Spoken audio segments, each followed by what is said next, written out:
روزنامه واشنطن پست و کانالا CNN یا امریکی بلاف کرنه که لیو تفگرک جدی جعالی پارتیا دیموکراتیا امریکی و هیه که دونالد ترامپ سروک امریکا لسر دست حالات لابدن. دوی درباره ده سروک کمیتا دادوری ده انجمنا برلمانتوین امریکی در آگهاند که دونالد ترامپ ریگریو آستانگی جیاسای امریکی را درست دکه و لگوری دستور امریکی پیوست ترامپ لسر دست حالات امریکی وره لادان. کمیتا دادوری یا بسر پارتیا دیموکراتیان و ایرو روژا دوشنبه داخوازا فایلین 6 کسین کو پیوندی آوان به ترامپ و کمپانین وی و هنه گریه و او یک گاوک جدیه ده درباره لادانا ترامپ لسر دست حالاته.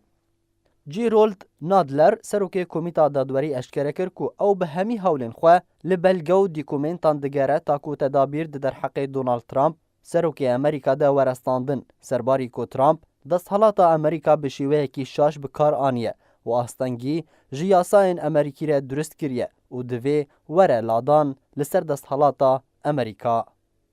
جعالی خواه CNN امریکی بلاف کریه که هولین دور کرنا دونالد ترامپ جه سروکاتیا امریکا ایدی بوا روژف لامریکا و کارین جدی لسر تیکرن. CNN امریکی بلاف کریه که دما پارزر دونالد ترامپ روبرت مولر لپیشیا کنگرس امریکی ایفادا خودابو ترامپ بهتر راستی فشاری هات.